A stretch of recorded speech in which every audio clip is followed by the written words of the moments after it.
The lats are amazing muscles. So when you think about lats, you think about being able to do lots of pull-ups.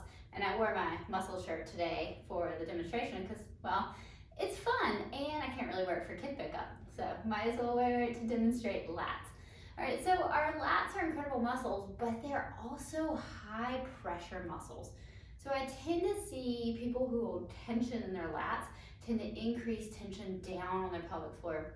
They tend to increase tension out on their diastasis. So lats can be a big problem, and coming back from a diastasis and even pelvic floor issues with trying to do pull-ups, if the lats are a bit more aggressive than the ability to create tension in your TAs, you're going to get a lot of pulling at that midline, and you may notice increased pressure problems, distension, doming, tenting out of the midline. So that's one of the many reasons I like to release the lats. The other is because tight lats can cause jaw, neck, shoulder pain. So we don't want our lats to stay tight.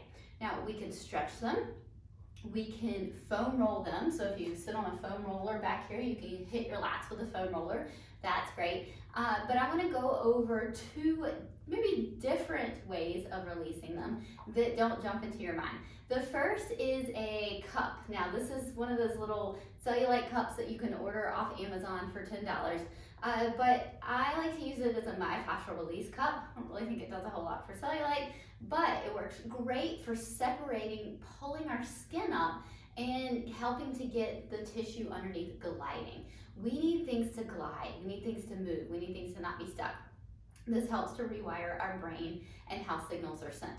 So if everything is kind of locked down, then we're gonna have a ramped up nervous system in that part of our body, which is gonna lead to problems. So one thing I like to do is in the shower, this requires lots and lots and lots of soap, but in the shower you can slather up your lap. So just get lots of soap on that muscle, take your cup, stick it back there, and you can suction it to your lats.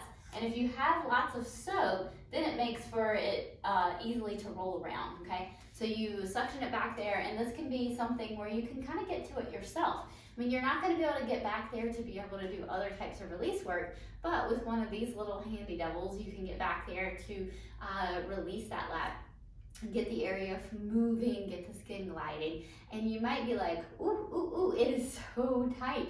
And it is a little painful, so make sure you have plenty of soap. But you can find the difference between your left side and your right side, and you can see what that difference might be causing. So if you're having one-sided neck pain, you're having one-sided jaw tightness, you're having a little more rib flare on one side, or you feel like your pelvis wants to kind of hike up on one side and you have a little bit more back tightness, you might find that one of these areas is significantly tighter than the other, which can give you clues as to why.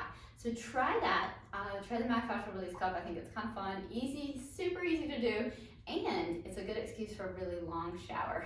I don't know about you guys, but there's usually somebody beating on the door when I try to take a shower on a Saturday morning, and you know, it's really nice to be like, all right, I gotta go in the shower and do my rehab. All right, so that's a good excuse for a nice long shower.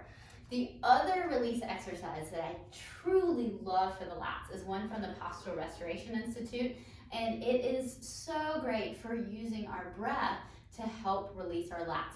So you want to find something to hang from, and you want to put a chair out in front of you. And you're going to take that chair or bench or whatever, and you're going to engage your hamstrings. So you see how my pelvis is kind of tucking under, and I'm putting a little bit of a stretch on my lats. So if your chest is tight, if your lats are tight, you're going to probably just even really feel this position. Okay, so kind of tuck your bottom under, engage your hamstrings, pull with those feet, and then I want a nice big inhale down, and then exhale, pull a little bit more. So as you exhale, engage those hamstrings, pull forward a little more, and you're going to probably feel a nice big stretch through your lats. If you want to take it a step further, you can blow up a balloon. That's the PRI version. It's to blow up a balloon while you hold that lat release, and it can be intense, but such an active way versus just, all right, let's stretch our lats. We're going to sit here passively for a while. I really like the hanging version from the PRI where we use our breath to help get our lats to let go. All right, so if you find that you tend to be one of those people that likes to grip down a lot with your lats and pull your shoulders down and overly engage, and that creates a pressure problem, Try releasing, try foam rolling. Foam rolling is always a good thing to try. And try that lat release stretch from the PRI to see if that doesn't help those lats let go.